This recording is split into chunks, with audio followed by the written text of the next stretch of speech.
ఎల్ఓపిగానే ఉన్నాను నేను ఒక క్యాబినెట్ ర్యాంక్లో. నేను రాజీనామా చేస్తే మాకు ఉరిగేది లేదు. ఇవాళ ప్రభుత్వం కేంద్ర ప్రభుత్వం కూటమి ప్రభుత్వం మీద ఉంది, ఎన్డీఏ రాష్ట్రంలో ఉంది కూటమి ప్రభుత్వం. ఆ పార్టీ విధానం చెప్పానండి. వాళ్ళ విధానాన్ని ముఖ్యమంత్రిగా చంద్రబాబు నాయుడు గారిని చెప్పానండి అన్నమాట. లేకపోతే ఉప ముఖ్యమంత్రి గారిని చెప్పానండి, లేదు కేంద్రంలో ఉన్న ప్రధానమంత్రి గారిని చెప్పానండి. ఓకే, తప్పు కాదు. అంతేగాని జాతీయం అయిపోతే ప్రైవేటీకరణ అయిపోతే మేము రాజీనామా చేస్తామంటే చేతికి కాలిన తర్వాత ఆకులు పట్టుకుంటే ఏం లాభం? మేమెవరు నిమిత్త మాత్రం. మేము నిమిత్త మాత్రం. పార్టీ విధానాలు ఉంటాయి. ఎన్డీఏ తాలూకా ఇండస్ట్రియల్ పాలసీ ఉంటుంది. పాలసీ చెప్పానండి.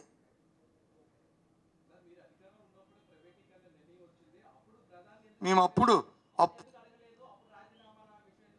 ఎస్ ఎస్ ఎస్ ఎస్ నేను ఇప్పుడు కూడా అదే చెప్తున్నాను కదా.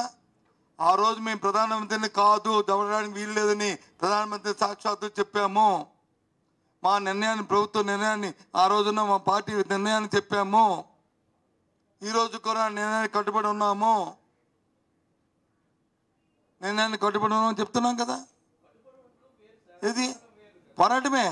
పోరాటం రాజీనామా చేస్తే మేమేనా ఎన్డీఏలో భాగస్వామా?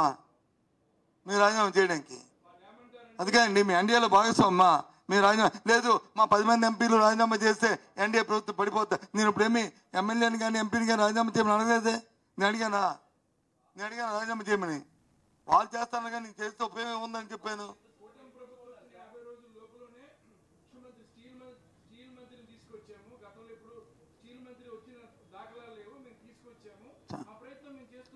ఏం బాబు, ఏం అమాయకంగా మాట్లాడతావు?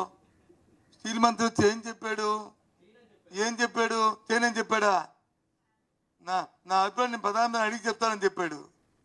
ప్రధానమంత్రి అడిగాడు, నేను వచ్చి రెండో పని మూసాడు. ప్రధాని ఏం చెప్పాడు? స్టీల్ మంత్రి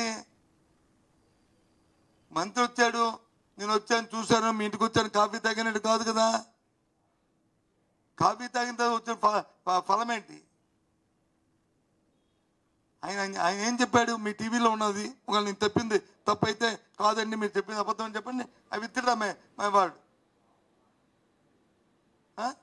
చెప్పండి, ఇది కూడా చెప్పండి.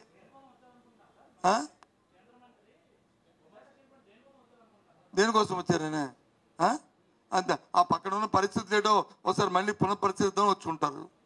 తప్పేముంది? అదే మంత్రిగా వాస్తవ పరిస్థితులు తెలుసుకుందామని వచ్చి ఉంటారు. తప్పు కాదే. మంత్రిగా ఆయన డ్యూటీస్ డిశ్చార్జ్ చేశాడు, కానీ అక్కడ అండర్లైన్ పాయింట్ పెట్టాడు. లేదు, ఎట్టి పరిస్థితుల్లోనూ ప్రైవేటీకరణ జరగదని చెప్పి ఉంటే ఎస్.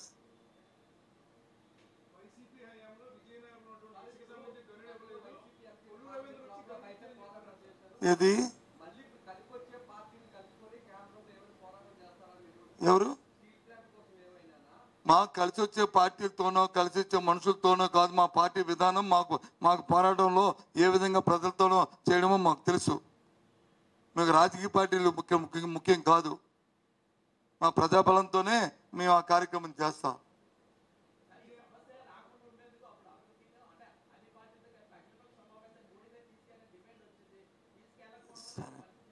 మోడీ దగ్గర గారికి మోడీ దగ్గరికి పోని మా వైఫల్యం నువ్వు అన్నావు. ఇవాళ వాళ్ళే కదా ఉన్నారు. అప్పటికప్పుడుకి ఏమైపోయింది? అప్పుడు ఏమైనా నోటిఫికేషన్? అది కాదండి, నోటిఫికేషన్ ఇచ్చారా?